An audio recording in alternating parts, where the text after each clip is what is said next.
What have Son of Kingdom done to fulfill what Jesus wants? Change must start from our life.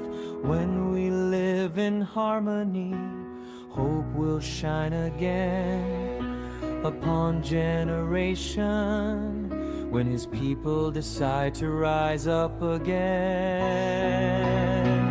we'll make life better in the world as we save people from the dark and help the broken to see Jesus again. We'll make life better as we live honest and in the truth and help each other to be better every day. Shalom. Kita mau masuk dalam hadirat Tuhan, kita mau memuji, membesarkan nama Tuhan di pagi ini. Bapak Ibu, kita siapkan hati kita, kita fokus, kita siapkan pikiran kita untuk kita berjumpa dengan Allah Sang Pencipta kita ya Bapak Ibu. Terima kasih Tuhan Yesus. Kami bersyukur Tuhan buat kebaikan Tuhan dalam kehidupan kami dari hari lepas hari. Penyertaan Tuhan yang begitu sempurna yang kami alami Tuhan. Sampai pada detik ini kami ada. Sebagaimana kami ada semua karena kemurahan Tuhan bagi kami. Oleh karena itu Tuhan kami bersyukur. Karena penyertaan Tuhan selama ini dalam hidup kami. Terima kasih Bapa. Terima kasih Tuhan. Tuhan, sungguh ku bersyukur Kau menyertai hidupku selama ini. Bapa, ku berterima kasih untuk kasih setiamu yang tak pernah berakhir. Sekali lagi Tuhan kami bersyukur. Tuhan, sungguh ku bersyukur Kau menyertai hidupku selama ini. Katakan Bapa, Bapa, ku berterima kasih untuk kasih setiamu yang tak pernah berakhir. Aku ada hari ini karena Tuhan baik dan teramat baik bagiku. Semua yang ku alami bersamamu ku lewati. Indahnya kasih Tuhan seperti pelangi sehabis hujan. Mari kita mau bersyukur kepada Tuhan Bapak Ibu. Tuhan, sungguh ku bersyukur Kau menyertai hidupku selama ini. Katakan Bapa, Bapa, ku berterima kasih, amin, untuk kasih setiamu yang tak pernah berakhir. Aku ada hari ini karena Tuhan baik dan teramat baik bagiku. Semua yang ku alami bersamamu ku lewati. Indahnya kasih Tuhan seperti pelangi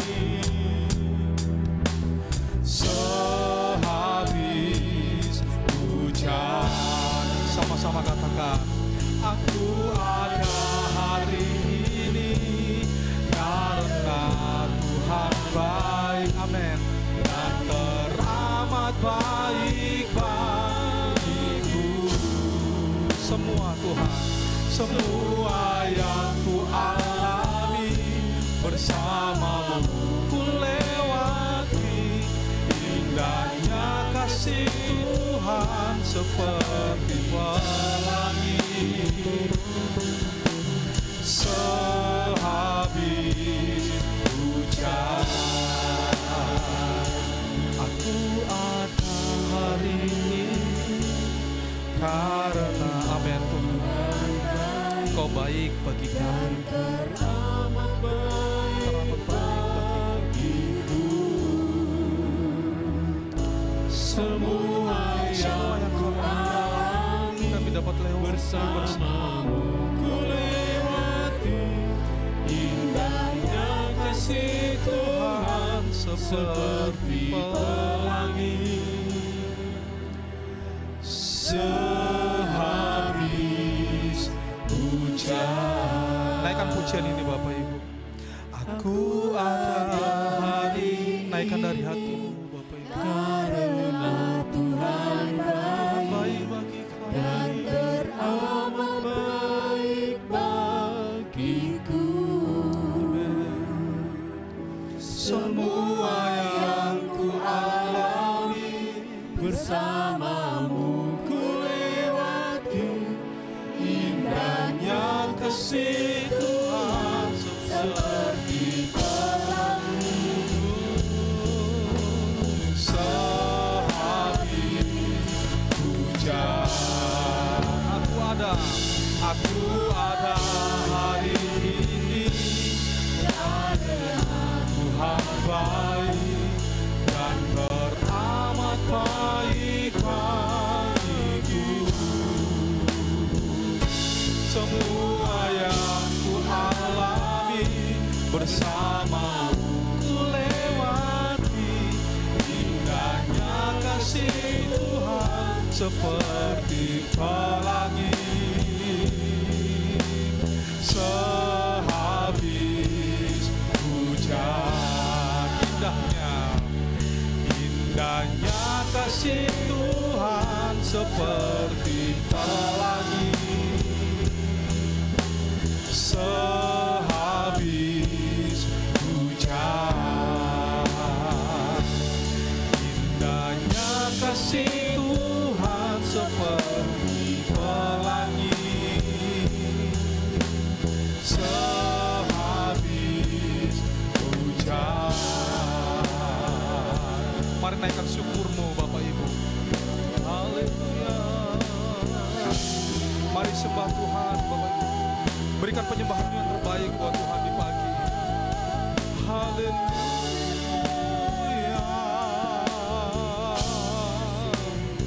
Terima kasih ya Bapakku buat pemurahan-Mu dalam hidup kami. Haleluya. Terima kasih Tuhan. Terima kasih untuk apa yang kami alami dan kami lewati bersama dengan Tuhan. Haleluya. Glory. Segala yang kami alami Tuhan bersama-Mu, kami sanggup, kami cakap melewatinya ya Bapa. Kami bersyukur. Terima kasih ya Bapakku. Haleluya. Syukur bagi-Mu. Ini penyembahan kami, ini hati kami ya Bapa. Haleluya.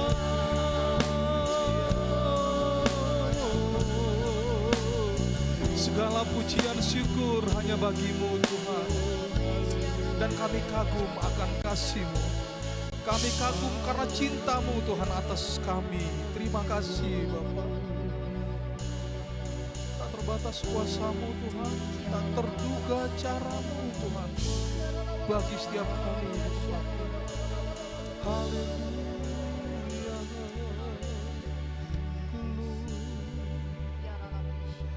syukur bagimu. Mari beberapa waktu ini Bapak Ibu, kita renungkan kasih Tuhan bagi hidup kita masing-masing di tempat ini. Kita renungkan betapa besar kasih setia Tuhan bagi kami, bagi kita semua di tempat ini, Bapak Ibu. Terima kasih Tuhan. Terima kasih ya Bapa. Haleluya.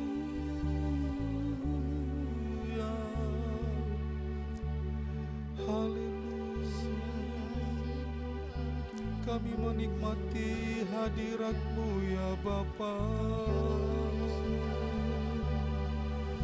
Urapi kami ya Roh Kudus. Urapi kami ya Bapa-Ku. Terus naikkan penyembahan-Mu di hadapan Tuhan. Haleluya. Mari nikmati hadirat Tuhan Bapak Ibu. Mari nikmati hadirat Tuhan bagi terima kasih Tuhan.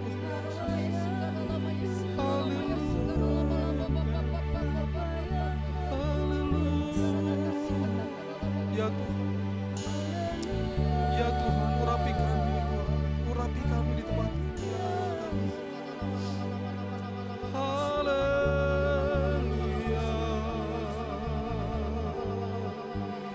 Urapi kami ya Bapa-Ku.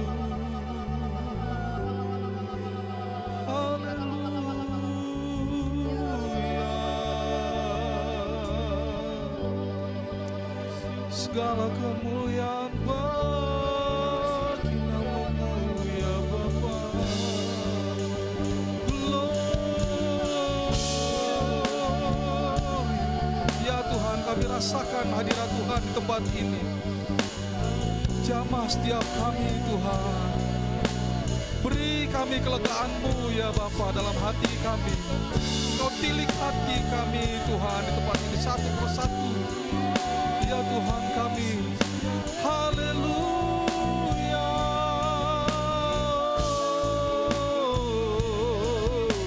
Syukur bagi nama-Mu, ya Allahku. Terpuji-puji nama-Mu, ya Bapa-Ku. Haleluya.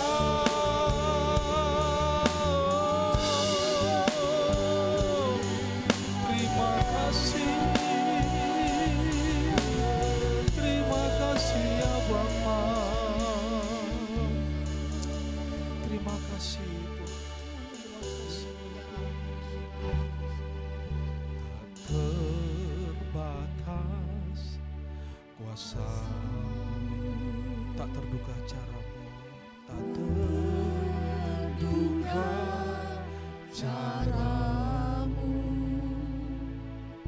Kau yang ku andalkan di setiap langkah hidupku.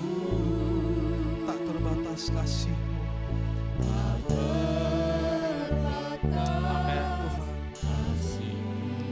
Terduga jalan-Mu, terduga jalan-Mu. Kau yang ku percaya di segala musim hidup. Mari saya undang Bapak Ibu untuk bangkit berdiri. Sama-sama kita katakan, tak terbatas kuasa-Mu. Terbatas kuasa-Mu, amin. Tak terduga cara-Mu. Kau yang ku andalkan di setiap langkah hidupku. Tak terbatas kasih-Mu. Amin. Kasih-Mu tak terduga cara-Mu. Engkau yang ku percaya Tuhan. Ku percaya di segala musim hidupku. Mari sama-sama kita angkat tangan kita Bapak Ibu. Tak terbatas kuasa-Mu, tak terduga cara-Mu. Amin Tuhan. Ya Yesus, cara-Mu, Kau yang ku andalkan di setiap langkah hidupku. Tak terbatas kasih-Mu, tak terduga jalan-Mu. Kau yang ku percaya. Amin. Percaya di segala musim hidupku. Kau yang ku percaya. Kau yang ku percaya di segala musim hidupku. Sekali lagi, Kau yang ku percaya. Kau yang ku percaya di segala musim hidupku. Amin. Amin. Mari beri sorak-sorai kemuliaan buat Tuhan Bapak Ibu. Terima kasih Bapak, kami mau bersuka cita di dalam Tuhan. Haleluya.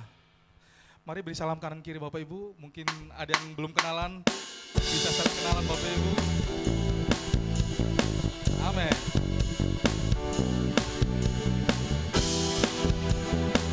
Tuhan selalu beri kekuatan buat kita.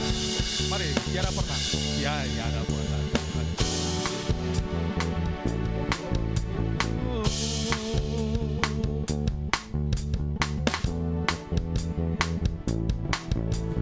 Ya, sekali lagi Bapak Ibu. Tiada pernah Tuhan janjikan. Amin. Jalan hidup tanpa pencobaan, kadang melewati gunung yang tinggi, turun ke tebing curam yang ngeri. Kala hatiku terasa sedih, cobaan datang berat menindih. Tuhanku setia, di mana ku ada, selalu beserta. Sekali lagi Bapak Ibu. Tiada pernah Tuhan janjikan jalan hidup tanpa pencobaan. Amin. Kadang mendaki gunung yang tinggi, turun ke tebing curam yang letih. Kadang hatiku terasa sedih, cobaan datang berat menindih. Tuhanku setia, di mana ku ada, selalu beserta. Tuhan selalu beri kekuatan, Tuhan selalu beri penghiburan. Amin. Walau jalan-jalan sukar, hatiku tetap bergema, karena semua kejadian mendatangkan berkat kebaikan. Puji syukur bagimu Tuhan, Kau dipermuliakan. Amin.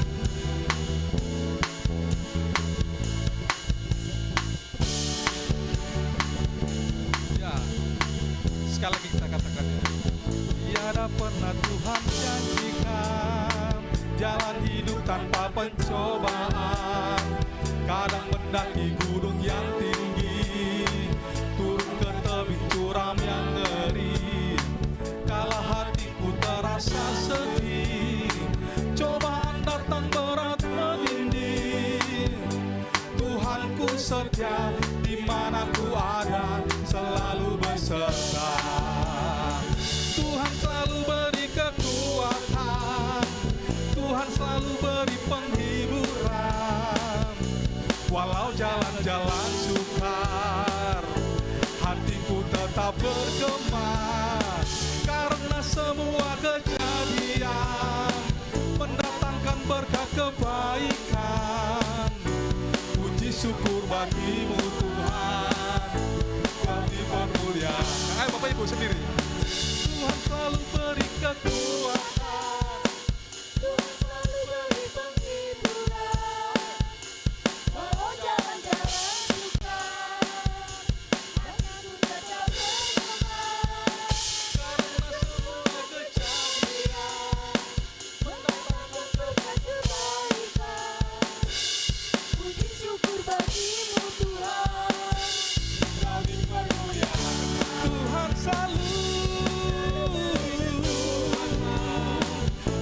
selalu beri penghiburan, walau jalan-jalan sukar, hatiku tetap bergema, karena semua kejadian mendatangkan berkat kebaikan. Puji syukur bagimu Tuhan, Kau dipermuliakan. Puji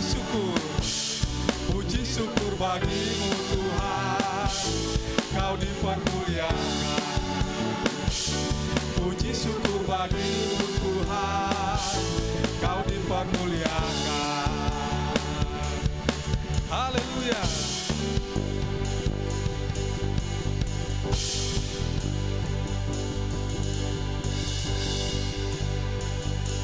Sebab Tuhan Dia baik, amin, dan anugerahnya kekal selama-lamanya, amin. Sama-sama katakan, sebab Tuhan Dia baik, dan anugerahnya kekal selama-lamanya, amin. Sekali lagi Bapak Ibu, sebab Tuhan Dia baik, dan anugerahnya kekal selama-lamanya, amin.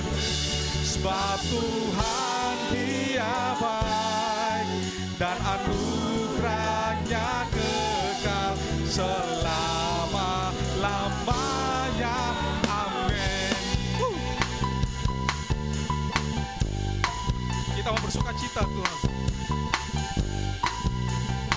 Haleluya. Katakan mari masuk gerbangnya. Mari masuk gerbangnya dengan hati bersyukur, halamannya dengan pujian, penuhi baiknya dengan nyanyian syukur, hadiratnya penuh sukacita.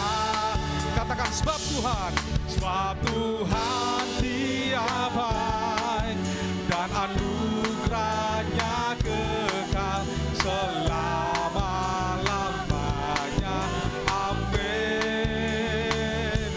Sebab Tuhan Dia baik, dan anugerahnya kekal selama-lamanya, amin. Sebab Tuhan Dia baik, dan anugerahnya kekal selama-lamanya, amin. Sebab Tuhan Dia baik, dan anugerahnya kekal selama-lamanya, amin. Sebab Tuhan Dia baik, dan anugerahnya kekal selama-lamanya, amin, amin.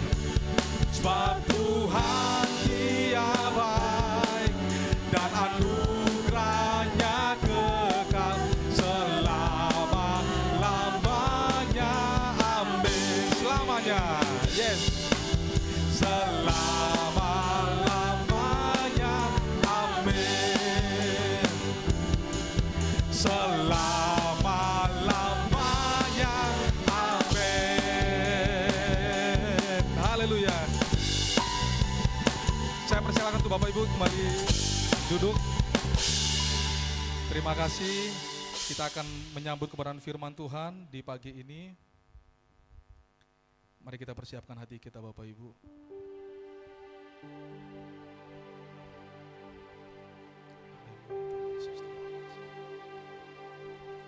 Jaga kami Tuhan di dalam kebenaran-Mu, ya Allah kami hidup.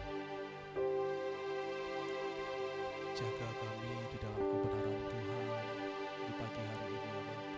Terima kasih.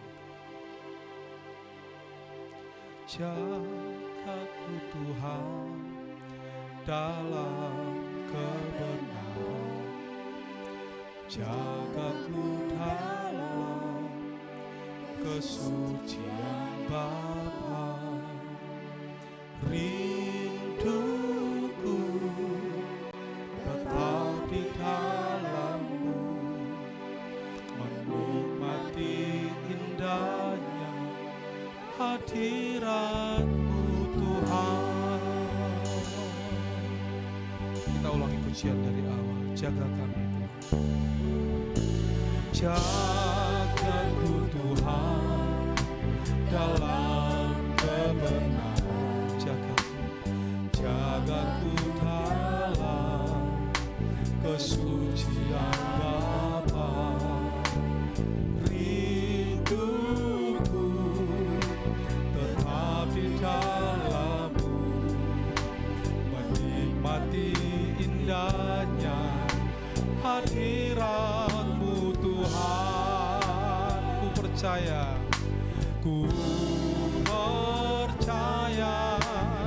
Kau setia, pegang tangan-Mu, Roh-Mu yang kudus memimpinku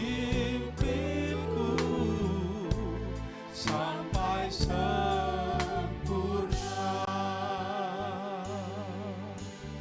Terima kasih. Jagaku Tuhan dalam kebenaran, jagaku dalam kesucian Bapa. Rinduku tetap di dalam-Mu, menikmati indahnya hadirat-Mu Tuhan. Ku percaya Kau setia,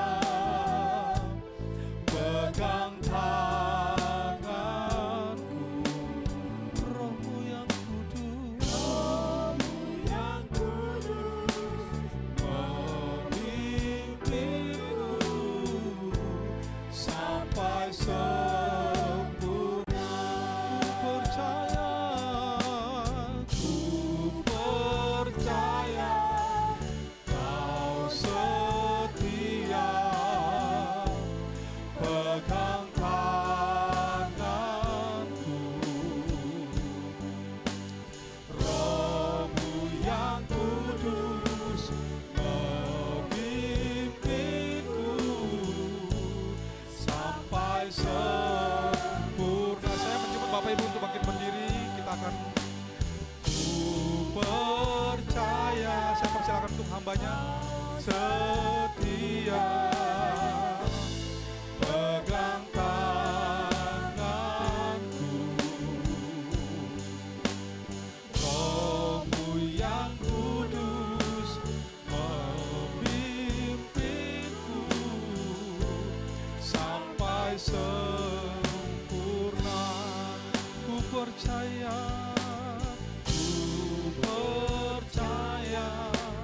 Kau setia,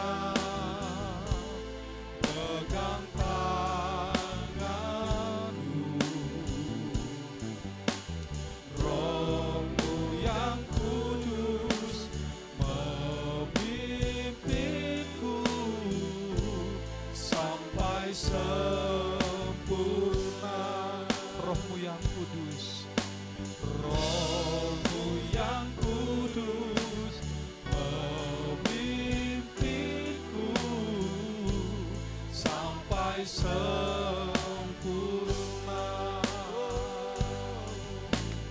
Rohmu yang kudus memimpinku sampai sempurna. Mari beri sorak-sorai buat Tuhan. Seperti pujian yang kami naikkan kepadamu ya Tuhan, kami rindu dengan ketidaksempurnaan kami, Roh-Mu yang terus memimpin langkah hidup kami. Semakin hari semakin kami sempurna serupa dengan gambaran-Mu, Tuhan kami Yesus Kristus. Pagi ini kami mengucap syukur karena kami sadar kalau hari ini kami boleh ada sebagaimana kami ada. Itu semua karena kemurahan-Mu, kebaikan-Mu, kasih setia-Mu, bahkan pemeliharaan-Mu atas setiap kami. Sungguh kami bangga punya Allah yang setia, Allah yang tidak pernah meninggalkan kami. Terima kasih juga untuk kesempatan pada siang hari ini kami boleh memuji, memuliakan, bahkan mengagungkan Engkau dalam hidup kami. Terima kalau siang ini kami boleh mendengar sebagian kebenaran firman-Mu. Mari Tuhan, berbicaralah buat setiap kami, sampaikan isi hati-Mu. Bagi hamba-Mu yang sudah Kau persiapkan, taruh perkatas lidah bibir hamba-Mu untuk menyampaikannya buat setiap kami. Kuasai hati pikiran kami, kuasai ruangan ini. Roh Kudus, silakan Kau berkarya sebebas-bebasnya melebihi suara hamba-Mu. Kami umat-Mu tempat ini siap menyambut segala kebenaran firman-Mu dengan penucapan syukur. Mari Tuhan berfirman-Lah saat ini di dalam nama Yesus. Setiap orang percaya Yesus yang sudah bangkit itu ada di tengah-tengah kita, sama-sama katakan amin. Mari beri kemuliaan bagi Tuhan kita. Silakan duduk. Shalom. Ya, senang sekali kalau hari ini kita bisa ketemu di tempat ini. Terima kasih Bapak Ibu Gembala tempat ini yang sudah memberikan kesempatan buat saya untuk menyampaikan sebagian kebenaran firman Tuhan. Ya, karena saya baru pertama di tempat ini, nggak ada salahnya memperkenalkan sedikit daripada saya, supaya kalau nanti di luar bisa ketemu dan saling menyapa. Nama saya Fatoni Pranoto. Ya, Pranoto ini ada kepanjangannya Pranaan Cino Toto, saudara. Saya seorang suami dengan satu istri, ya, satu-satunya tidak ada lagi. Saya dikaruniai 3 orang anak dan 6 cucu, saudara. Jadi cucu saya sudah 6. Saya alumni dari Universitas Pritra, dari teknik sipil, angkat tahun 80. Ya, tahun 80 saya masuk di Pritra, 85 sudah lulus.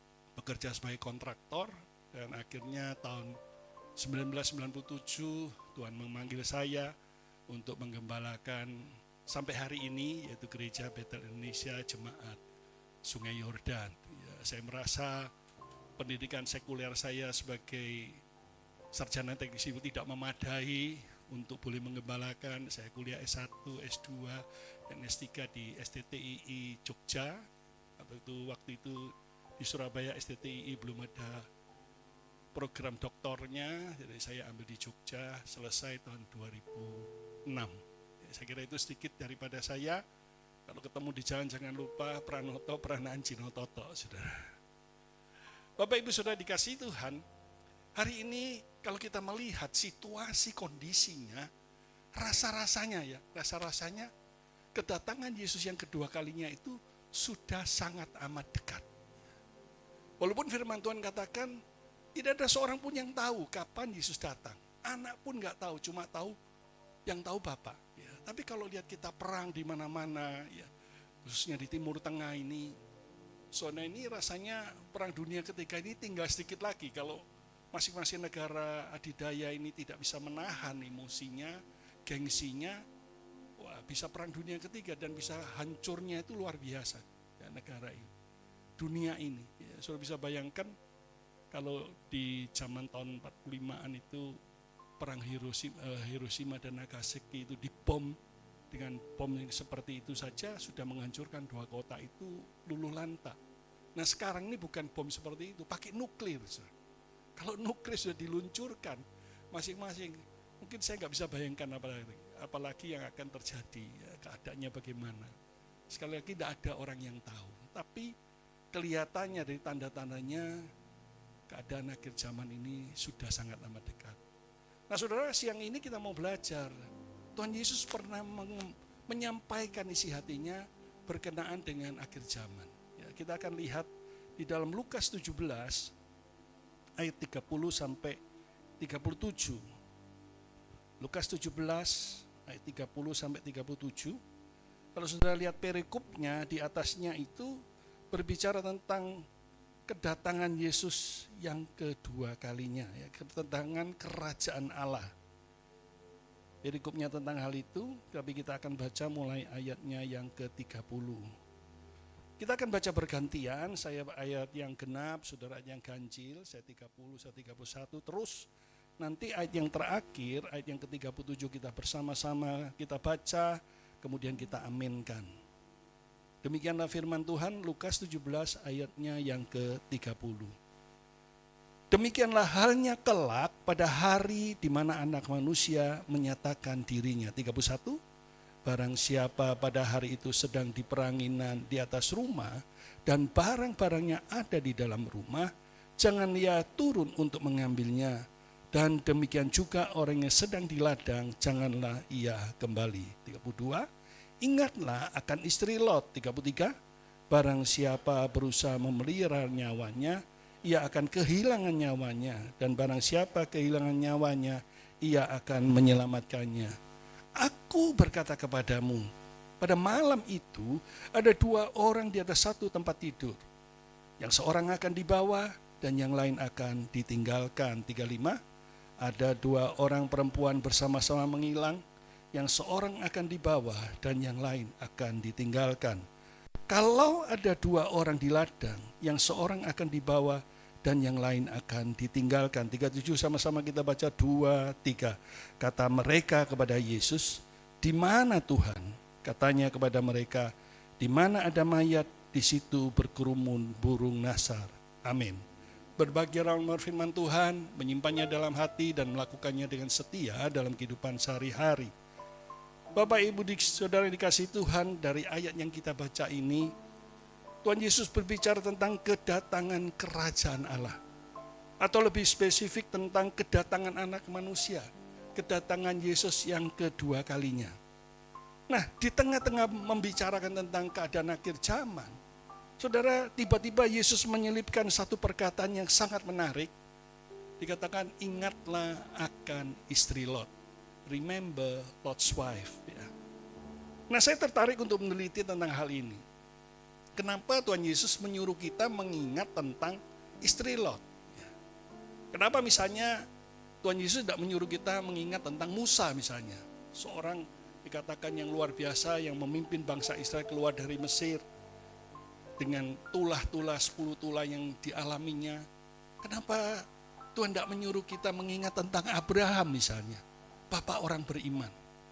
Atau mungkin Elia yang kuasa doanya dahsyat, di mana ketika dia berdoa supaya hujan tidak turun 3 tahun 6 bulan, dan itu terjadi. Pada waktu Musa minta supaya Tuhan turunkan hujan, Tuhan mengabulkan doanya. Kenapa kita tidak disuruh mengingat tentang tokoh-tokoh ini? Tetapi justru Tuhan menyuruh kita mengingat tentang istri Lot. Seorang tokoh yang tidak tertulis namanya. Biasanya saudara, kalau di dalam Alkitab, kalau orang itu tidak ditulis namanya, itu biasanya karena nama ini, orang ini tidak tercatat di dalam buku kehidupan. Ya. Tapi kenapa Tuhan menyuruh kita remember Lot's wife? Kenapa kita harus mengingat tentang istri Lot, ya, tokoh yang tidak bernama ini? Apakah maksud Tuhan Yesus dengan perkataan remember Lot's wife ini? Pengajaran apa di zaman akhir ini yang Tuhan ingin sampaikan kepada kita semua pada siang hari ini? Setidak-tidaknya saya menemukan ada 3 hal yang Tuhan Yesus ingin ajarkan kepada kita pada siang hari ini lewat perkataannya remember Lot's wife. Yang pertama saudara, pada waktu Yesus menyuruh kita mengingat akan istri Lot, yang dimaksud adalah seorang yang hatinya mendua, orang yang orientasinya mendua. Kelihatannya seperti orang yang ikut Tuhan, tapi sebetulnya dia ikut dunia. Kelihatannya mencintai Tuhan tetapi juga mencintai dunia. kelihatannya sebagai pengikut setia Tuhan, tapi juga pengikut setia dunia dengan segala isinya. Contohnya istri Lot ini. Nah muncul pertanyaan, kenapa Lot itu istri Lot itu menengok ke belakang saat sesudah dia keluar dari Sodom dan Gomora. Padahal sudah diperingatkan oleh malaikat Tuhan, jangan menoleh ke belakang. Nah memang kebanyak penafsir mengatakan karena istri Lot ini sayang dengan segala properti, harta benda yang sudah dia kumpulkan selama ini di Sodom dan Gomora. Ya, kata orang Jawa, itu istri Lot ini kabutan donyo gitu ya. Nah saudara, karena dia begitu mencintai segala sesuatu yang dimilikinya, sehingga dia tidak tahan dan menoleh ke belakang. Nah menarik sekali saudara kalau kita membaca di Lukas 17 ayat 31 yang kita baca tadi, ketika berbicara mengenai kedatangan anak manusia yang kedua kalinya, Tuhan Yesus mengatakan begini, ayat yang ke-31 dari Lukas 17, barang siapa hari itu sedang di peranginan di atas rumah, dan barang-barangnya ada di dalam rumah, janganlah ia turun untuk mengambilnya. Kenapa saudara Tuhan memperingatkan tentang hal ini? Karena rupanya kedatangan Yesus yang kedua kalinya itu sangat amat cepat. Seperti tiupan angin. Pss. Kalau kita masih ada di peranginan dan kita mencoba mengambil barang-barang yang ada, kita akan ketinggalan. Kita akan tertinggal. Ketika Tuhan Yesus datang kedua kalinya mestinya tidak ada waktu. Mestinya saudara tidak ada kesempatan untuk kembali lagi mengambil properti, harta benda, barang-barang berharga yang kita miliki.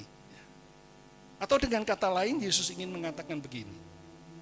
Di akhir zaman nanti, saudara dan saya ini sebetulnya sudah tidak memerlukan barang-barang yang ada di dalam dunia ini. Di surga tidak ada yang perlu Mercedes, nggak ada yang perlu mobil BMW misalnya, nggak perlu jam tangan Rolex, Patek Philippe gitu ya, atau ibu-ibu. Di sana nggak diperlukan tas Hermes misalnya, ya, atau cincin berlian yang 5 karat misalnya. Tidak diperlukan. Kita tidak membawa apa-apa masuk ke dunia ini, nanti kita pulang juga nggak akan bawa apa-apa. Jam tangan yang mahal, pakaian yang mahal, tas yang mahal, tidak diperlukan di kerajaan sorga nanti. Kenapa? Karena darah dan daging tidak mendapat bagian di dalam kerajaan sorga. Tetapi kenyataannya berapa banyak saudara kita yang melihat orang-orang yang hidup sekarang ini barang-barangnya begitu banyak. Karena mereka termasuk consumer-minded society. Begitu gampang tertarik kepada barang-barang. Orientasinya mengumpulkan uang, properti, barang-barang, jabatan, kedudukan yang sebanyak-banyaknya. Kadang-kadang sampai nggak punya waktu untuk beribadah, nggak punya waktu untuk melayani Tuhan. Ya. Saya seringkali diundang di gereja-gereja untuk menyampaikan firman Tuhan. Dan banyak gembala-gembala itu sambat. Dia bilang gini, Pak Fatoni, sekarang ini banyak diaken-diaken kami ini yang minta resign, ya tidak mau melayani lagi. Saya kenalkan, kenapa Pak?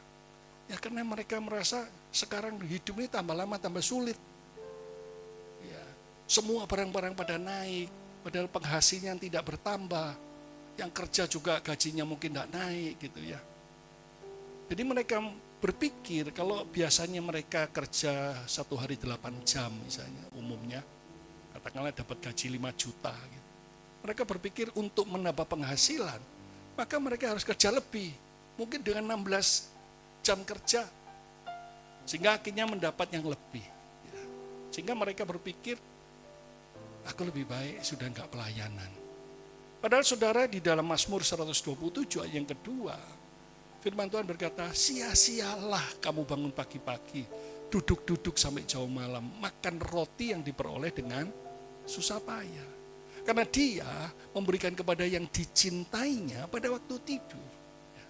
Jadi sia-sia kalau kita mau bekerja jadi pagi, ya, banyak orang kerja misalnya jam 8, jam 3 sudah bangun cari lemburan. Gitu. Pulang kerja jam 4 bikin cari lemburan. Tapi ketika firman Tuhan katakan sia-sia kamu bangun duduk-duduk sampai jauh malam, makan roti yang diperoleh dengan susah payah.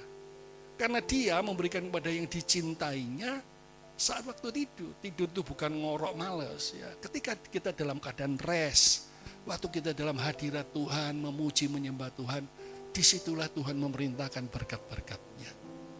Nah saudara, banyak orang tidak mengerti tentang hal ini. Mereka kumpulin duit ya. Padahal saudara tahu, tubuh ini juga butuh istirahat gitu ya.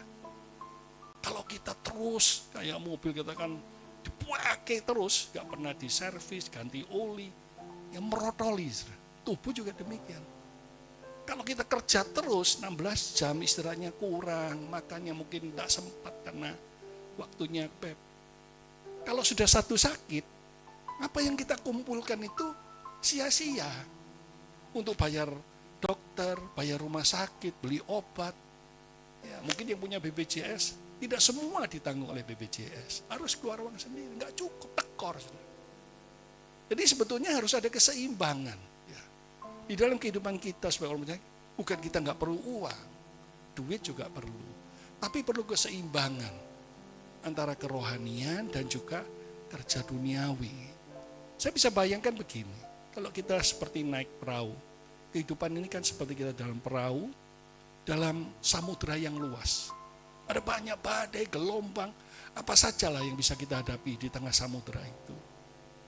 Nah, untuk kita bisa mencapai tujuan, maka ketika kita mendayung, itu harus dayungnya ke kiri dan dayungnya ke kanan. Kiri, kanan, maka perahu itu akan maju ke depan dan akhirnya sampai tujuan. Tapi coba kalau saudara dayung kiri terus, saudara dayung terus. Nanti perahu ini mumet aja, muter aja di situ, nggak kemana-mana. Atau sebaliknya, kita dayung kanan terus, maka dia akan puter di situ, nggak akan maju-maju. Harus kiri dan kanan. Berbicara tentang apa? Memang kita perlu kerja, tapi yang paling penting itu adalah kerohanian kita. Amsal 10:22 bilang, hanya berkat Tuhanlah yang menjadikan kita kaya, susah payah tidak menambahinya. Amin, saudara.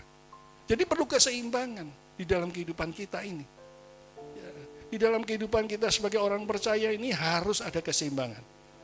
Kalau saudara adalah orang kadang-kadang kita ini seringkali senangannya belanja ya. Kalau mau jujur, coba nanti saudara kalau pulang ke rumah, coba lihat di rumah saudara. Ada berapa banyak barang-barang yang saudara beli yang mungkin tidak pernah saudara pakai. Atau mungkin 1-2 kali dipakai. Nanti tidak pernah dipakai lagi. Jika akhirnya apa, di rumah itu numpuk gitu ya. Gudang sudah berapa banyak gudang, gak cukup terus saja. Karena itu tadi, consumer minded society. Kita itu sering kali beli. Ya, kalau pergi, wah diskon, promo, wah kita beli saja. Cuma kepingin saja. Ya. Tapi sebetulnya barang-barang itu tidak terlalu kita butuhkan sebetulnya. Nah saudara, hari ini Tuhan mengajarkan kita sekali lagi, kalau ada orang yang masih mencintai harta benda, berusaha dikatakan mengambilnya ketika nanti Tuhan Yesus datang yang kedua kalinya, saudara, kita akan ketinggalan. Hari ini coba kita tanya diri sendiri, apakah kita ini lebih mencintai dunia atau lebih mencintai Tuhan? Sebab firman Tuhan mengatakan, janganlah kamu mencintai dunia ini dengan segala isinya. Ketika seseorang itu mempunyai hati yang bercabang, orientasi hidupnya hanya kepada kebendaan, maka saya yakin dia nggak akan siap ketika Yesus datang kedua kalinya. Dan kita nggak tahu kapan datang. Mungkin saja sebelum ibadah ini selesai Tuhan Yesus datang, bisa. Kita nggak tahu tentang hal itu. Kita tidak akan siap. Saya ingat saudara, saya mau pinjam kesaksian dari seorang dokter ahli kecantikan, Dr. Richard Teo Keng Siang. Ya. Dia awalnya ketika dia masih mahasiswa, ya hampir lulus itu setia di dalam pelayanan di gereja. Pelayanan anak muda, kemudian pokoknya giat sekali. Tapi ketika dia sudah mulai jadi dokter dan memilih spesialis kecantikan, rupanya laris, ya banyak. Karena sekarang ini kan orang-orang yang pergi ke dokter kecantikan itu bukan hanya wanita, Tapi pria-pria juga banyak, saudara, yang pergi. Ya. Saya punya teman gembala, waktu satu kali kita ngobrol dengan istri gembala, dia bilang begini, Pak Fatoni, suamiku itu loh, bedak iku luwih larang toko bedakku, Pak, gitu ya. Dari bedak-bedaknya sendiri, ya. Dikatakan. Karena banyak juga pria-pria, sehingga itu pasien-pasiennya banyak. Sampai mulai buka malam sore ya, jam 5 sampai dini hari, jam 2, jam 1 baru selesai. Sehingga nggak ada waktu untuk ibadah, apalagi pelayanan. Memang dia sukses berhasil, masih muda, untuk usianya 40 tahun, orangnya sehat, karena satu minggu itu nge-gym paling enggak 5 kali dia. Badannya sehat, bujang ya, karena enggak ada waktu untuk pacaran mungkin ya, cari calon istri. Enggak dirasa-rasakan. Nah, kemudian teman sahabatnya di gereja itu ngingetkan, kamu sekarang kok enggak pernah ibadah, apalagi melayani. Boyo sekali-sekali ingat waktu dulu. Wah, dia bilang jawabnya, aku ini terlalu sibuk, gak ada waktu. Dan jujur aja, gak ada orang pun yang bisa maksa aku datang ke gereja. Kalau mau bilang sama Pak Gembala, ubah jam ibadahnya. Ya, kalau antara jam 1 sampai jam 3 sore, jam 1 siang itu, aku masih bisa. Waduh, temannya bilang, kamu kok jadi berubah begini? Ya, aku sampaikan ya. Ya, itu berlangsung, ya, dia tetap melakukan seperti biasa, rutinitas. Sampai satu kali, waktu dia nge-gym, dia dirasanya di tulang punggungnya itu kok rasanya nggak enak gitu ya. Ini kenapa ini? Loh, saudara, dia nggak ngerti. Ternyata apa, saudara, waktu dia merasa nggak enak, nggak nyaman, dia pergi ke dokter spesialis, teman koleganya, dia periksa, ternyata ada kanker di tulang belikatnya di sini. Ada kanker, sudah stadium 4.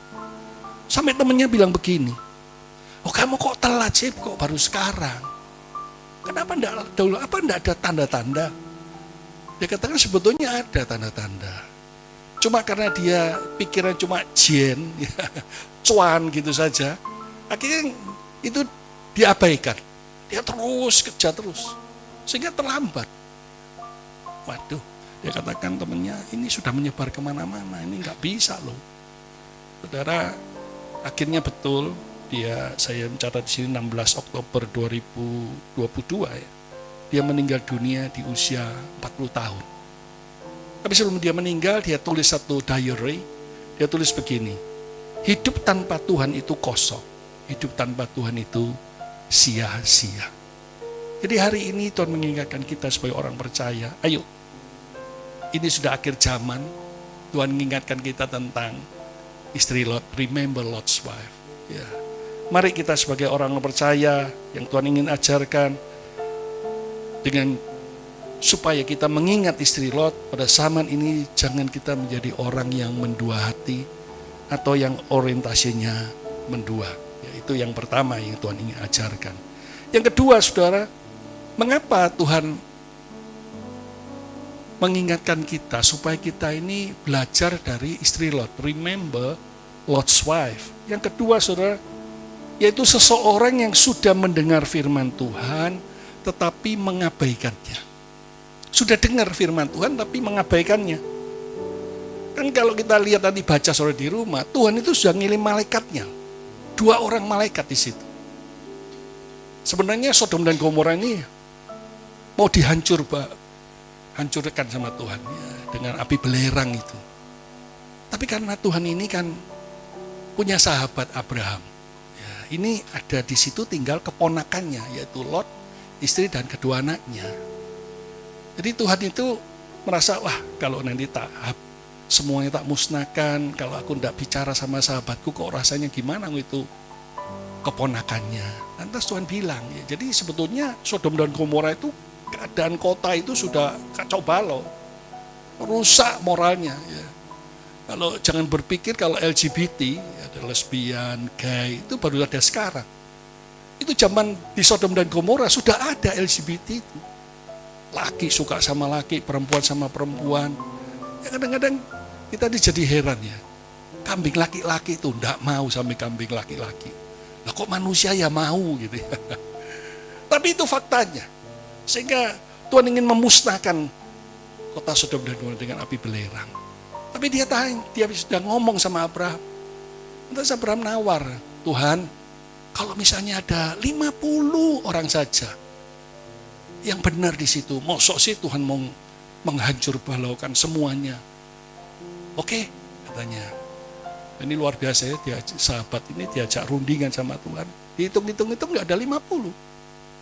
Turunkan target 45 kayak apa Tuhan? Oke boleh 45, nggak ada juga 40, 35, 30, 20, 10. Nggak ada.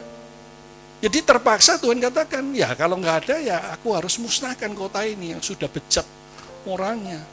Tapi karena mengingat di situ ada keponakan Abraham, Lot dan istri dan kedua anaknya, Tuhan ingin menyelamatkan mereka. Dia kirim malaikatnya, 2 orang malaikat untuk menyelamatkan mereka. Kasih tahu, ayo cepat-cepat lari.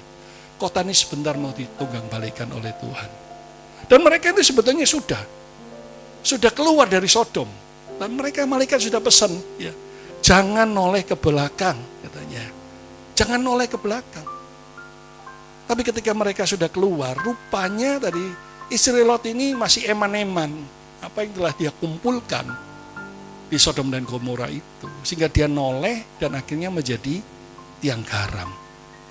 Saudara, hari ini Tuhan mengatakan kepada kita, jangan pernah remehkan firman.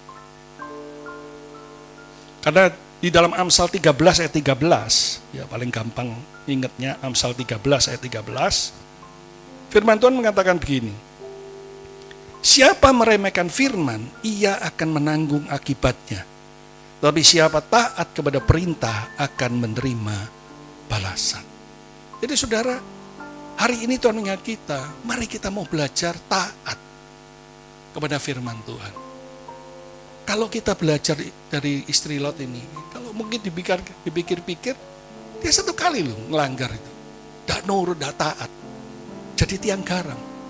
Jujur kita ini, dalam setahun mungkin sudah paling tidak 52 kali kita mendengar firman. Ya, karena 1 tahun 52 minggu, kalau saudara tiap minggu saja datang, itu sudah 52 kali saudara mendengar firman. Nah pertanyaannya, apakah kita sudah taat? Mentaati apa yang Tuhan firmankan? Kadang-kadang jujur, kita ini tanya sama Tuhan, berdoa, Tuhan ngomong. Tapi ketika Tuhan berfirman kepada kita, dan itu tidak cocok dengan logika kita, dengan pengetahuan kita, dengan nalar kita nggak mau melakukannya. Tapi hari ini Tuhan mengajarin kita begini, saudara. Kalau kita sudah berani tanya, kalau Tuhan sudah berbicara, Tuhan bisa bicara lewat apa saja. Bisa hamba Tuhan yang berdiri di mimbar ini, atau mungkin saudara dengar firman Tuhan dari YouTube, dari mana sajalah. Kan kalau di Alkitab itu Tuhan bisa pakai keledai, bisa pakai ayam berkokok untuk mengingat Petrus, ya, untuk mengingat Biliam, ikan paus, mengingat tentang Yunus. Tuhan bisa pakai siapa saja. Dan ketika saudara mendengar firman Tuhan, ngerti gak ngerti, suka gak suka, siap gak siap, lakukan.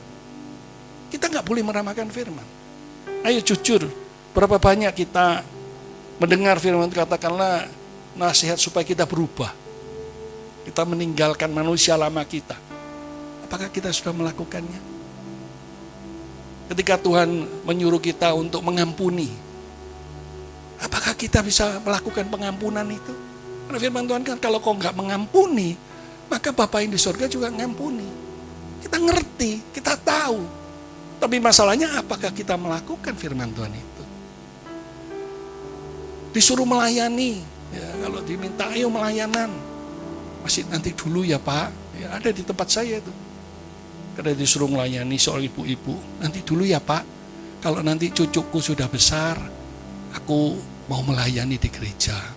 Tak enten-teni, tak tunggu-tunggu. Kok dah besar-besar ya cucunya?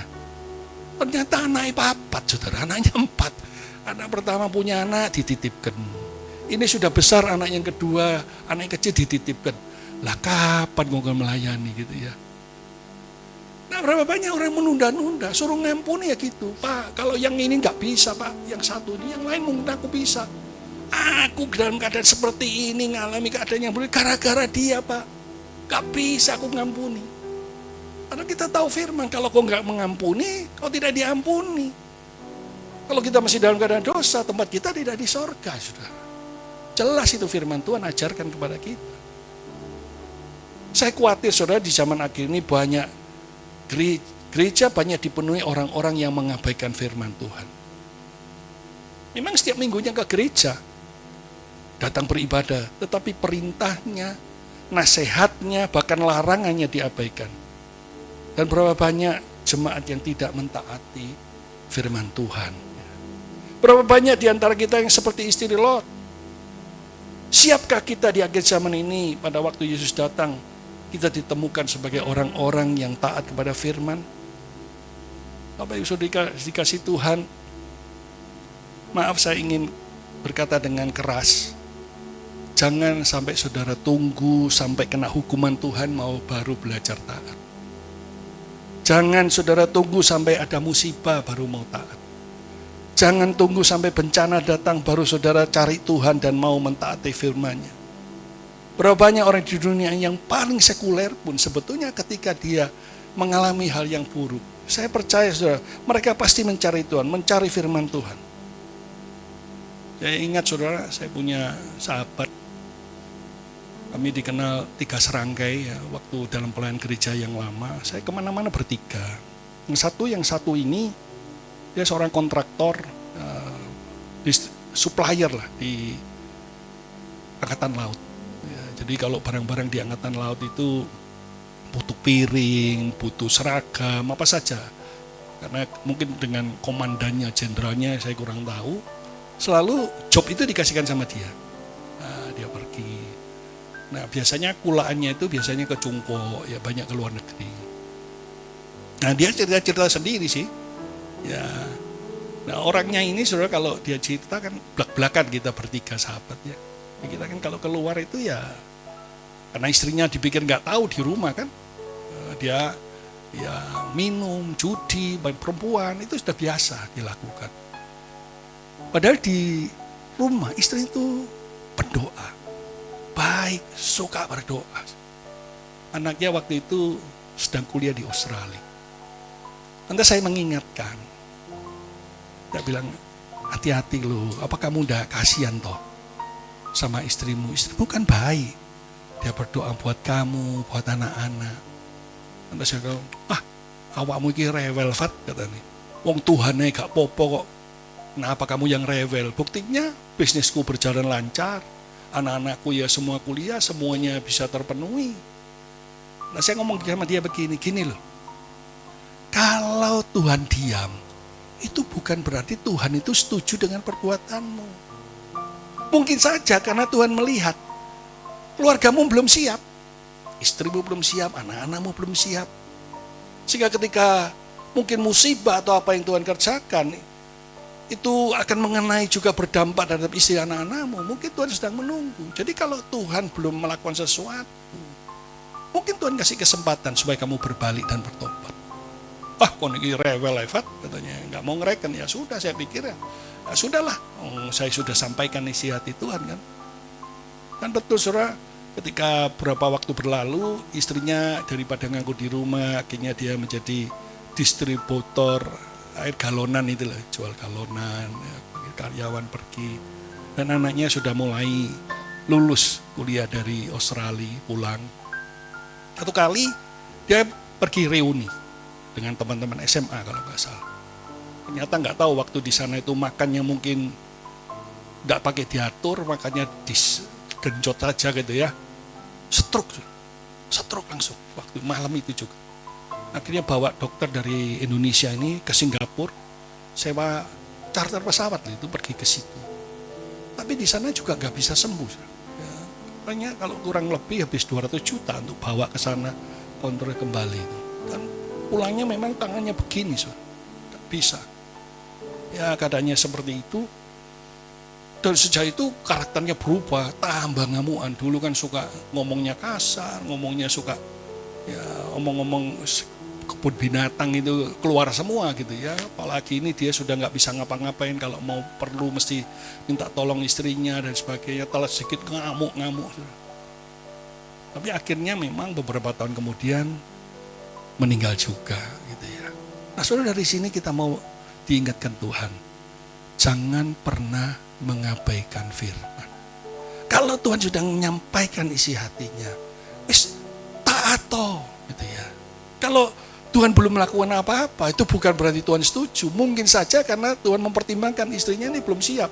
Kalau ini kena stroke misalnya, tidak bisa menghasilkan apa-apa, nanti kan kasihan istrinya nggak ikut-ikut yang baik, anak-anaknya termasuk terpengaruh, berdampak terhadap itu. Makanya Tuhan tunggu waktu sambil memberi kesempatan untuk berbalik bertobat. Tapi ketika dia tidak mau berbalik bertobat, ya sudah, Tuhan itu punya waktu. Tuhan sabar, tapi juga ada waktunya. Kalau kita ini tidak mau menggunakan kesempatan dengan baik, satu kali kata orang Jawa dijeplak Tuhan, gak bisa balik, saudara. Tidak ada kesempatan untuk berbalik. Bela hari ini pelajaran kedua yang Tuhan sampaikan, kenapa kita disuruh mengingat tentang istri Lot, remember Lot's wife. Karena dikatakan yang kedua, jangan pernah kita mengabaikan firman seperti istri Lot.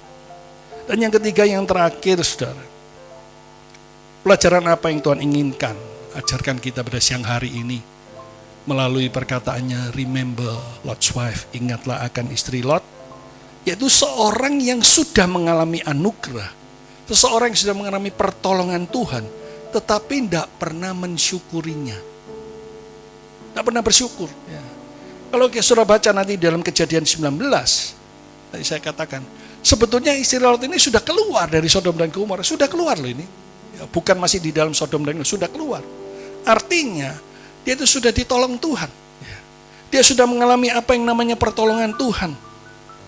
Katakan Kejadian 19 ayat 16-17. Kejadian 19 ayat 16-17 katakan gini, tangan istri Lot itu dituntun oleh malaikat Tuhan. Ini saya percaya ini keadaan yang supranatural. Ya.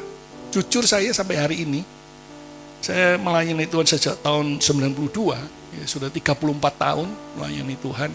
Full timernya itu 29 tahun. Belum pernah saya lihat nih Tuhan, gitu. Katanya seperti ada hamba-hamba Tuhan yang lain, katanya diajak ke sorga, turun lagi, naik lagi. Saya juga nggak ngerti, saudara. Kok numpak lift gitu ya, naik turun, apa bener gitu. Karena kan tidak ada saksi, so. Yang tahu ya pribadi dia dengan Tuhan. Karena waktu ngimpi itu kan tidak ada yang menyaksikan, gitu ya. Tapi itu yang terjadi. Saya belum pernah, jujur aja. Tapi istri Lot ini sudah mengalami hal yang supranatural, dituntun malaikat keluar dari Sodom dan Gomora. Tetapi dia nggak pernah mensyukurinya. Ya. Sudah ditolong. Itu bukan dalam mimpi, tapi pengalaman yang real, yang nyata. Tapi Israel menganggap itu sepi. Ya, dianggap itu biasa-biasa saja. Saya percaya saudara, kalau misalnya kita ini sudah pernah mengalami pertolongan Tuhan, pasti hidup kita pasti berubah. Setuju, katakan amin. Ya, saya mau tanya di sini, siapa yang hari ini di tempat ini yang pernah mengalami pertolongan Tuhan yang luar biasa? Wah, hampir semua ya, tepuk tangan untuk Tuhan yang luar biasa. Ketika kita nggak mampu, ketika kita sudah nggak bisa secara nalar, pengetahuan, logika, Tuhan tolong. Saya percaya itu membuat kita ini menjadi orang yang penuh dengan syukur. Hidup kita pasti berubah. Contoh misalnya Saulus. Saulus misalnya waktu itu dia adalah penganiaya jemaat. Orang-orang Kristen dibunuh sama dia karena doktrin yang disebarkannya, diinjilkan oleh murid-murid Yesus tidak cocok dengan apa yang pendapatnya dia, yang selama ini dia ketahui. Sehingga dia bunuh ya orang-orang Kristen. Tapi ketika dalam perjalanan ke Damsyik, dia ketemu dengan Tuhan Yesus. Yesus bilang, Saulus, Saulus, kenapa kau menganiaya aku? Sejak dia dibutakan itu dalam 3 hari, dia bertobat. Hidupnya berubah, berbalik. Dari seorang Saulus menjadi Paulus. Kalau dulu penganiaya jemaat, akhirnya dia menjadi penginjil dan banyak jiwa lewat pelayanan dia. Dia mendirikan gereja bangsa-bangsa. Dan saudara kalau mau belajar, 2/3 kitab perjanjian baru itu ditulis oleh Rasul Paulus dengan ilham daripada Roh Kudus. 2/3 bagian. Berubah total. Demikian juga dengan Sakius. Dia seorang pemungut cukai, ya, dia dibenci sama sebangsanya, orang-orang Yahudi, karena dia itu diangkat menjadi pemungut cukai bagi kerajaan Romawi waktu itu. Dengan didampingi tentara Romawi, barang-barang yang seharusnya tidak kena cukai, dia kenakan cukai untuk kepentingan dirinya sendiri, memperkaya diri. Sehingga dia itu, Sakius itu takut kalau pergi sendirian, nggak pernah, dia mesti bawa tentara.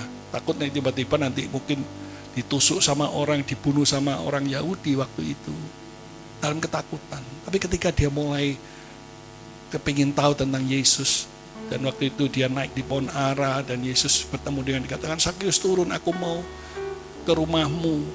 Dan saudara, ketika dia berjumpa dengan Yesus, berubah total.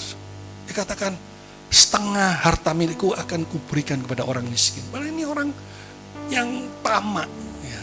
Tapi hatinya mulai berubah. Setengah hartaku akan kuberikan orang miskin. Bahkan kalau ada yang kuperas, akan kukembalikan 4 kali lipat. Ada perubahan total. Demikian juga dalam kehidupan kita. Saya percaya saudara, seharusnya ketika kita ini sudah pernah ditolong Tuhan, apalagi ketika kita sudah rasanya nggak mampu, nggak bisa, waktu kita angkat tangan, Tuhan pasti turun tangan. Amin saudara. Dan hari ini kita belajar, ayo belajarlah mengucap syukur. Mungkin walaupun hari-hari ini kita sudah berdoa belum dijawab. Mungkin kita sudah puasa, rasanya pertolongan Tuhan belum datang. Mari jangan kita mau marah sama Tuhan. Kalau Tuhan menunda, mungkin juga menolak. Kenapa? Tidak semua yang kita minta itu baik buat kita. Karena kita kan nggak tahu masa depan. Tapi mari kita mau belajar hari ini. Kalau Tuhan menunda, saya percaya karena Tuhan sedang mempersiapkan sesuatu yang jauh lebih baik daripada yang kita minta. Amin saudara. Makanya saudara belajar ucap syukur. Ingat, kalau saudara sudah mulai marah, kita ingat berapa kali Tuhan sudah menolong kita sampai hari ini. Berapa banyak pertolongan-pertolongan yang Tuhan sudah kita alami. Dan kita harus yakin, kalau dulu Tuhan menolong, sekarang pun dia sanggup menolong. Kalau dulu Tuhan mengatakan mujizatnya, hari ini pun dia sanggup melakukan mujizat. Karena Allah kita tidak pernah berubah, kuasanya dulu, sekarang, bahkan sampai selama-lamanya. Yang percaya katakan amin, yang mengerti tepuk tangan untuk Tuhan. Saya ingat saudara, kalau saudara membaca kisah hidup dari Angelina Sondak, ya, seorang artis, seorang peragawati yang sangat terkenal pada masanya. Itu dia Kristen, saudara. Keluarganya, bapaknya juga Kristen. Satu kali dia seringkali saksi di gereja-gereja, memang dia diluputkan dari ledakan bom. Waktu itu dia itu sedang mengadakan wawancara dengan para wartawan di sebelah Hotel JW Marriott di Jakarta, di seberang gedung, seberang jalan. Nah, dia sedang wawancara di situ. Nah, rupanya pertanyaan-pertanyaan wartawan orang yang datang itu panjang sekali, sehingga dia sudah janji itu kelewatan, sudah jamnya. Oh, dia bilang, sudah ya, aku soalnya sudah janji di JW Marriott ini. Aku ada orang perlu, mau gak tahu bikin apa lah, gak tahu, katanya dia janji. Masih sebentar, cerita, baru selesai. Lah, setelah selesai, dia sudah turun, mau nyebrang ini ke JW Marriott. Tiba-tiba JW Marriott yang di Jakarta meledak. Wah, dia diselamatkan dari bom. Wah, kemana-mana saksi, Tuhan baik. Bukannya dia juga bapaknya baik. Ya, bapaknya saksi juga tentang kebaikan Tuhan. Tapi ketika dia mulai jatuh cinta, makanya benar kata Gomblo ya, orang yang sudah jatuh cinta itu tahi kucing pun rasa coklat gitu ya. Akhirnya dia tinggalkan Tuhan, saudara, menikah dengan suaminya itu, Haji Mas Said ya. Saudara tahu apa yang terjadi? Orang-orang yang meninggalkan Tuhan itu lihat, keadaannya pasti jauh lebih buruk. Pasti keadaannya nggak baik. Kenapa? Karena itu firman sudah mengatakan. Coba lihat Yeremia 17 ayatnya yang ke-13. Yeremia 17 ayat 13, firman Tuhan berkata begini. Yeremia 17:13, ya pengharapan Israel Tuhan, semua orang yang meninggalkan engkau akan menjadi malu. Orang-orang yang menyimpang daripadamu akan dilenyapkan di negeri, sebab mereka telah meninggalkan sumber air yang hidup, yakni Tuhan. Ini dua. Dia akan dipermalukan, kalau masih ngotot terus gak mau berbalik, ya dilenyapkan dari negeri. Itu terjadi. Ya, saudara, buktinya apa? Suaminya ketika main futsal mati, padahal masih muda, mati dadak, jedar, mati. Dia sendiri akhirnya kena kasus karena dia termasuk pengurus dari Partai Demokrat ya. Akhirnya dipenjarakan dia, dipenjarakan. Keadaannya jauh lebih buruk. Demikian juga kita. Coba kalau saudara nggak percaya, lihat teman-teman saudara yang saudara kenal lah. Kalau dia itu aktif pelayanan, cinta Tuhan, lantas meninggalkan Tuhan, tinggal tunggu waktunya saja. Pasti keadaannya jauh lebih buruk. Atau mungkin bisa dilenyapkan dari Tuhan. Itu hari ini Tuhan mengingatkan kita semua. Ayo, saya minta pemusik kembali. Mari kita belajar hari ini. Remember Lot's wife. Ingatlah akan istri Lot. Di zaman akhir ini, yang pertama yang Tuhan ingin ajarkan kepada kita, jangan menjadi orang yang mendua hati. Orientasinya mendua. Yang kedua, yang Tuhan ingin ajarkan kepada kita, bahwa mari kita belajar jangan mengabaikan firman Tuhan. Yang ketiga, mari kita mau belajar dalam hidup kita. Mari tidak penuh dengan ucapan syukur. Bisa mensyukuri. Apakah kita sudah mensyukuri anugerah dengan hidup dipakai Tuhan untuk melayani Dia? Amin. Mari kita nyanyikan pujian ini. Kunci C.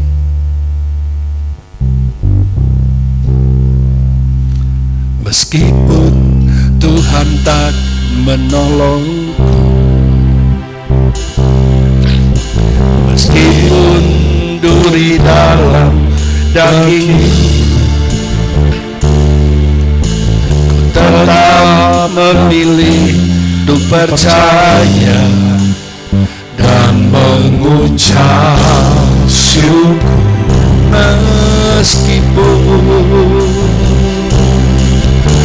Meskipun doaku tak terjawab, meskipun hatiku habis lenyap,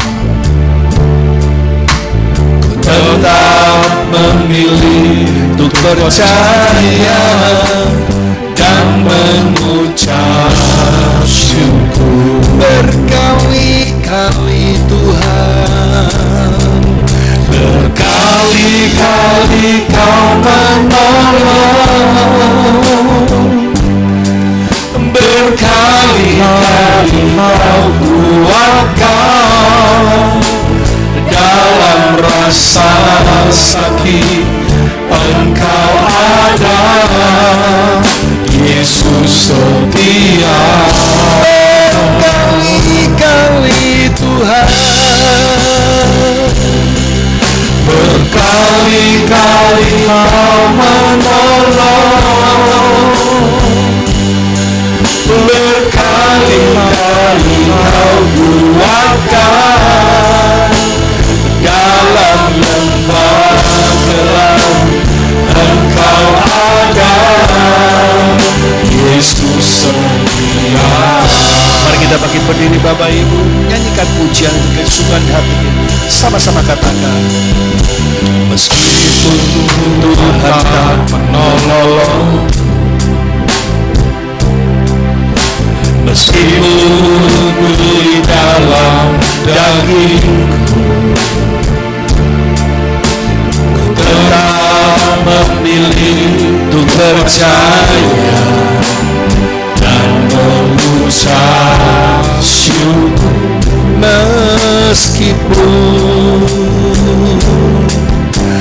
Meskipun doaku tak terjawab, meskipun hatiku habis lenyap, ku tetap memilih untuk percaya dan mengucap. Mari angkat tangan kita, sama-sama katakan, berkali-kali Tuhan, berkali-kali Kau menolong,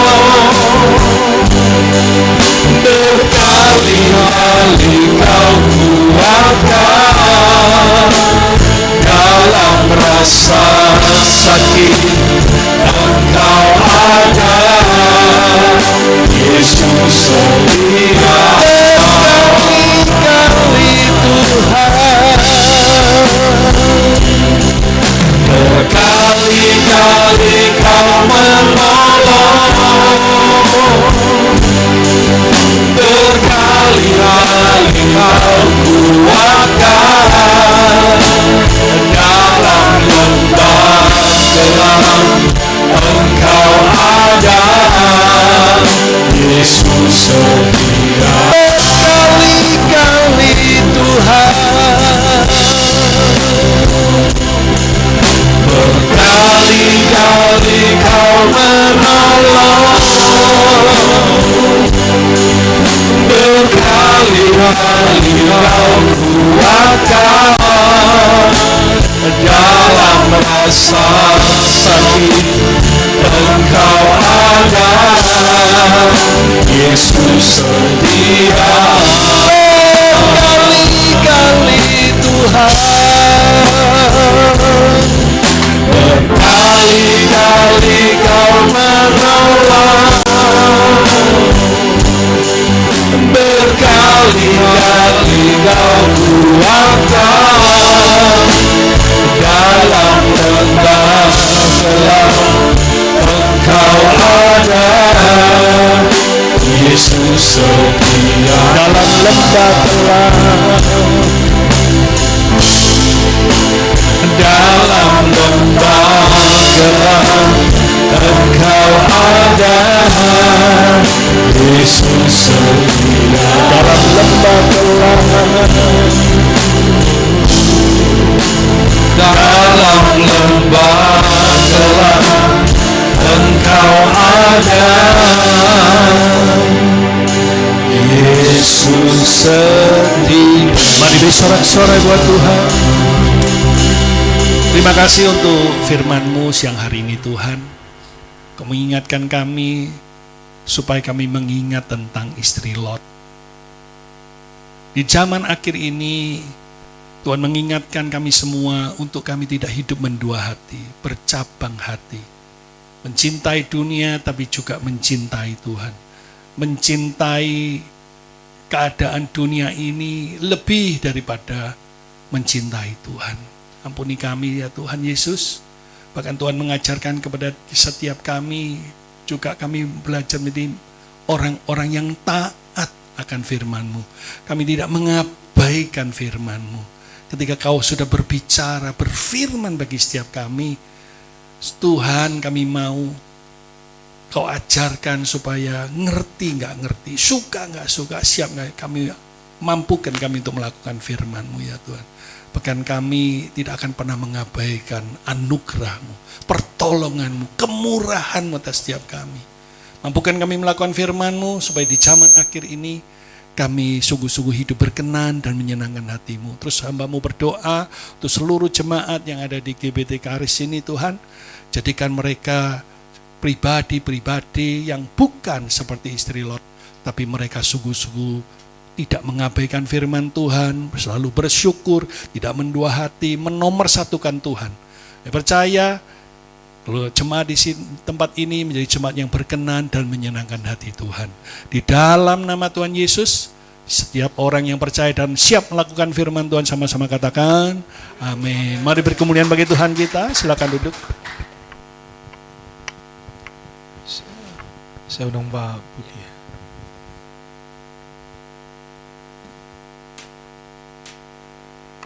Saya minta jemaat untuk tetap berdiri. Terima kasih ya Tuhan untuk firman yang sudah Kau berikan dalam hidup kami. Biarlah kami boleh memilih, Engkau bukan lagi prioritas dalam hidup kami, tapi Engkau satu-satunya dalam hidup kami. Berkati juga hamba firman-Mu, Pendeta Fatoni. Biarlah dimanapun hamba-Mu ini berada, hanya namamu saja yang boleh dimuliakan dalam kehidupannya. Berkati juga gembala kami, Pendeta Roni Runtukahu, beserta keluarganya, kiranya penyertaan dan kasih anugerah-Mu yang berlimpah dalam kehidupannya, untuk menjadikan sebagai seorang gembala yang selalu mempunyai hati sebagai gembala yang mengembalakan kami semuanya. Juga kami perlu berkat-Nya daripada-Mu, ya Bapa. Jemaat-Nya dikasihi Tuhan, angkatlah kedua tangan-Mu.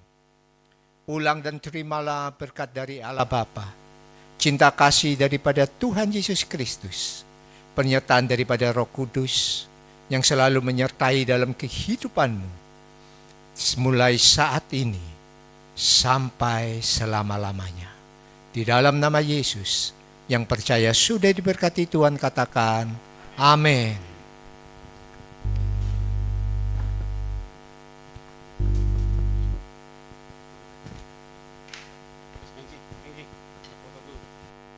Iya.